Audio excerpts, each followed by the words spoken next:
आज सबसे पहले उत्तराखंड की उस खबर के बारे में बताऊंगी जो अभी भी लगातार सस्पेंस बनी हुई है।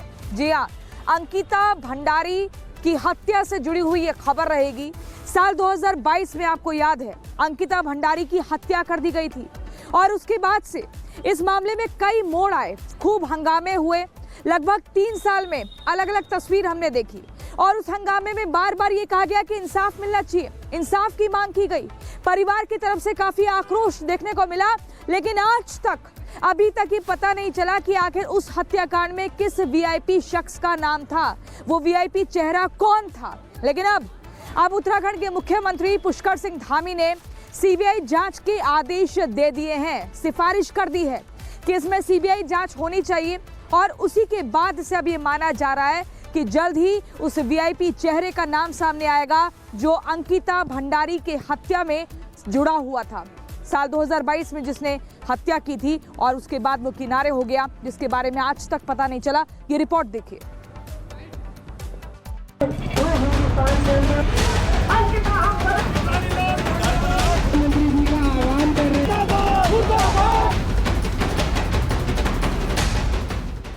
ऋषिकेश के वंतारा रिजॉर्ट की रिसेप्शनिस्ट अंकिता भंडारी हत्याकांड में वीआईपी की भूमिका को लेकर उत्तराखंड में मचा राजनीतिक भूचाल थमने का नाम नहीं ले रहा है। अंकिता को इंसाफ दिलाने के लिए पूरे प्रदेश में पिछले कई दिनों से प्रदर्शन लगातार जारी है। कहीं न्याय यात्रा निकाली जा रही है तो कहीं पुतले फूके जा रहे हैं। रविवार को मुख्यमंत्री आवास की तरफ भी लोगों ने कूच किया। 19 साल की अंकिता की हत्या सितंबर 2022 में हुई थी। दरअसल अंकिता पर रिजॉर्ट के मालिक पुलकित आर्यन द्वारा किसी वीआईपी गेस्ट को स्पेशल सर्विस देने का दबाव डाला गया था। अंकिता ने मना किया तो पुलकित आर्य ने अपने 2 साथियों के साथ मिलकर अंकिता को चिला नहर में धक्का दे दिया।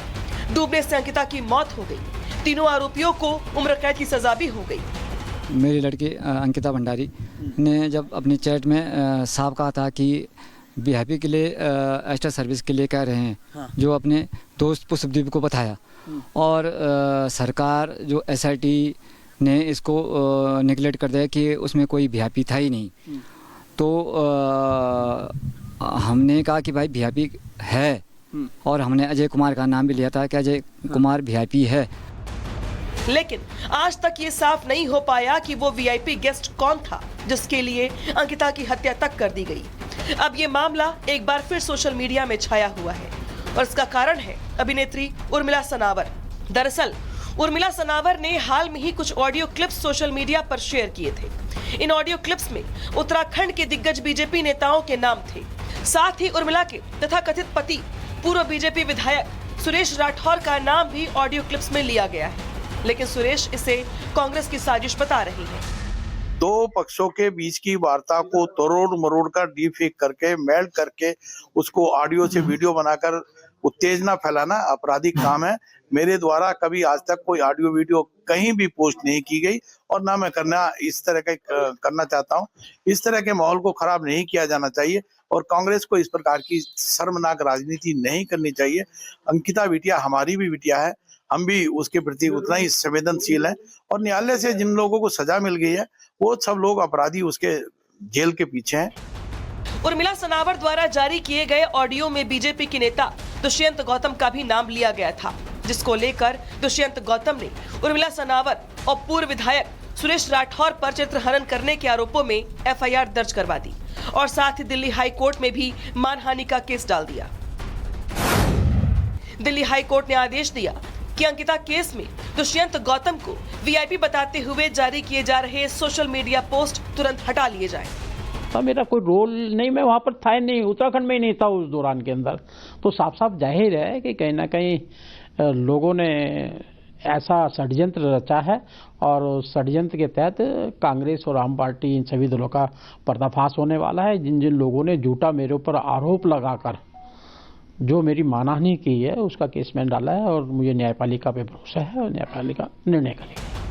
अंकिता भंडारी हत्याकांड का मामला उत्तराखंड से देश की राजधानी तक पहुंच चुका है, लेकिन ये नहीं पता चल पाया कि वो वीआईपी कौन था जिसके लिए अंकिता की हत्या की गई। वीआईपी को लेकर एसआईटी ने भी अभिनेत्री उर्मिला सनावर से पूछताछ की है। उर्मिला से करीब 8 घंटे तक सवाल जवाब किए गए। उर्मिला ने एसआईटी को 48 मिनट की वो ऑडियो रिकॉर्डिंग और पेन ड्राइव भी सौंप दी, जिसमें अंकिता केस से जुड़े वीआईपी का राज छिपा हुआ है। जो भी चीजें हमें पता थी, सभी चीजों से रिलेटेड हमने पूरे सब जवाब दिए हैं, जो सब चीजें हैं, और हाँ सब दिए हैं, सब दिए, पूरी रिकॉर्डिंग भी बताई, टाइम भी बताया, हर चीज जो जो पूछा। इतने घंटे आप पता है कि बातचीत चली है, तो रिकॉर्डिंग के अलावा कोई अन्य सबूत भी आपके पास जो आपने एसआईटी को दिए हैं? वो देखिए बाकी सुरेश राठौर देगा, क्योंकि सुरेश राठौर और वो बहुत ज्यादा लंगोटिया यार थे, दुष्यंत कुमार गौतम, तो वो उन्हीं को पता है, उसी के विषय में वही। 2 दिन पहले अंकिता की मां और पिता ने सीएम धामी से मुलाकात की थी। बेटी को दुनिया से गए 3 साल से ज्यादा हो चुके हैं, लेकिन मां और पिता के आंसू नहीं सूख रहे। दोनों इंसाफ के लिए दर दर भटक रहे हैं। इस तरह से वीआईपी का नाम सरकार द्वारा छुपाया गया है और वीआईपी का नाम अभी तक उजागर नहीं हुआ। और जो उर्मिला राठौर कह रही है, साहब कह रही है कि वह वीआईपी ये थी। सभी जनता से और व्यापार संघ से ये कहना चाहता हूँ कि आप शांतिपूर्ण ढंग से उस दिन बंद का आह्वान रखिए और मेरी बेटी को न्याय दिलाएं। हमारे गरीबी के दिन थे, बहुत दुख झेले उसने। जब उसके मतलब छुट्टी के दिन आने थे, तो आप सबको पता है, तो हम उसका बचपन भी देखे कि हम एक छोटी सी चीज के लिए भी मेरे बच्चे तब से हैं। लेकिन आज हम कितने दुखी है ना, हम अब तो अपनी बात में नहीं सकते, क्योंकि मुझे उसको चेहरा याद आता था, मैं बोल भी नहीं पाती। मुलाकात के बाद मुख्यमंत्री ने अंकिता के माता पिता को इंसाफ का भरोसा दिया है। हम अपने स्तर से जो सरकार के स्तर पर निर्णय लेना है, जो अंकिता के माता पिता का जो हमको कहा है, उस पर हम निर्णय लेंगे। लेकिन कानूनी कार्रवाई अपनी तरफ चलती रहेगी। हाँ, यह है कि जिसके कारण से प्रदेश का पिछले 15 दिनों से ज़्यादा समय तक समय बर्बाद हुआ है, राज्य की इतनी सारी योजनाएं चल रही थी, लोगों को उससे भ्रमित करने का काम हुआ है, लोगों को रोकने का काम हुआ है, कहीं न कहीं किसी न किसी प्रकार अवरोध पैदा करने का काम हुआ है, तो उन्हें उत्तराखंड की जनता से माफी मांगनी चाहिए, जो भी जिम्मेदार लोग हैं इसके लिए। धामी सरकार ने सीबीआई जांच की सिफारिश भी कर दी है। मुख्यमंत्री धामी के निर्देश पर राजकीय नर्सिंग कॉलेज डोभ पौड़ी का नाम बदलकर अंकिता भंडारी के नाम पर कर दिया गया है। लेकिन देश जानना चाहता है कि आखिर वो नाम कौन है जिसके लिए अंकिता भंडारी की जान ले ली गई।